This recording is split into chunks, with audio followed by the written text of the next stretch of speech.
Hey Russell, it's great to see you today. How are you doing? Pretty good. How are you? I'm doing so well and so thrilled to be talking with you. Well, let me tell you, congratulations on this new film. I just love you in it. I just love you everywhere.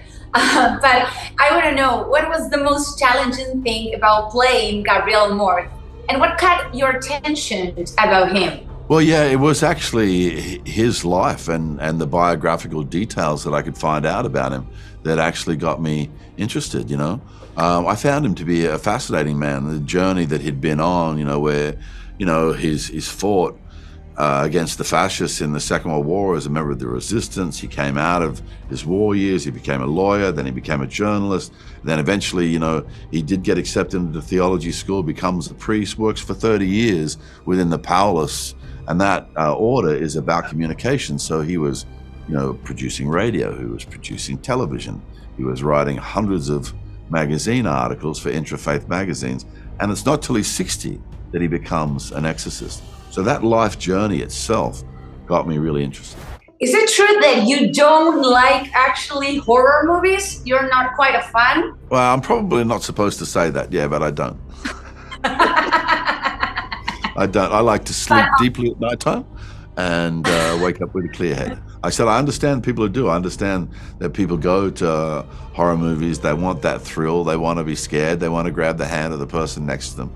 So I do understand it, but it's just my personal preference. Do you believe in possessions, in demons, and so on? Well, I think that there's a broader question there, Do I believe that evil exists in the world? Absolutely, I do. You can see that every night you watch the news. You can see it when you scroll back through history and see the sorts of things that our species have inflicted upon itself, So, yeah, I think evil exists. Are there coincidences that happen in our lives that are inexplicable? Well, yeah, there are. And the thing is, you talk to everybody and they've had the same experience. So if it's a shared experience in that way, is it coincidence? Have you ever walked into a room and felt a change of energy, walked into a building and suddenly felt uncomfortable and you don't want to be here, had some kind of intuitive thought that you shouldn't go through that door or that you shouldn't drive down that street?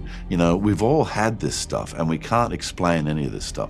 And I'm actually at that age now, at 58, where I no longer stand on a mountain of cynicism thinking I understand things, because the older I get, the more I realize I don't know anything. I don't know how this world works. I don't know how these things connect. I just know they exist. And would you dare to witness or participate in an exorcism? Well, see, the thing is I make Hollywood movies, so you're assuming that I haven't been involved with exorcisms? Part of the business. I'm not sure. I'm not sure that I would have to think about that. I would probably find it very interesting.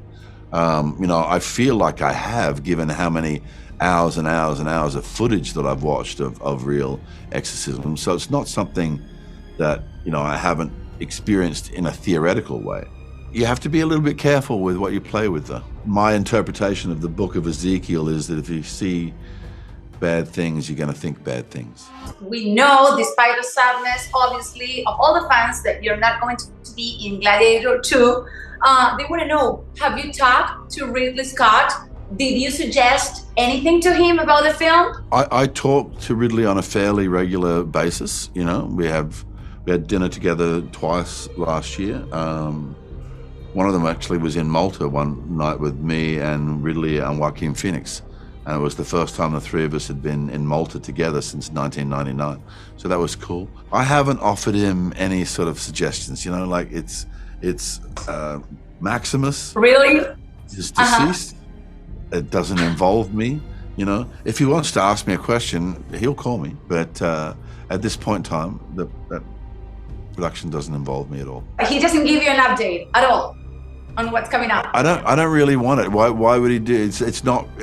I'm not involved. You know what I mean? It's sort of like my character passed on, so he's going on with a second story. And I think it's the right time for him to do it too. I mean, I think they're going to give him a great budget. He's putting together a spectacular cast. He's one of the greatest filmmakers that have ever existed.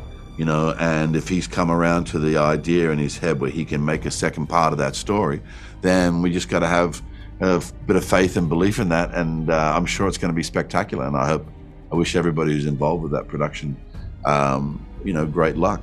If anything, there's a slight twinge of jealousy because it reminds me of when I was, a more sprightly age, when I still had my tendons, and my fitness and what have you. And I just know that everybody involved is going to go on a journey, and it's going to be a spectacular journey.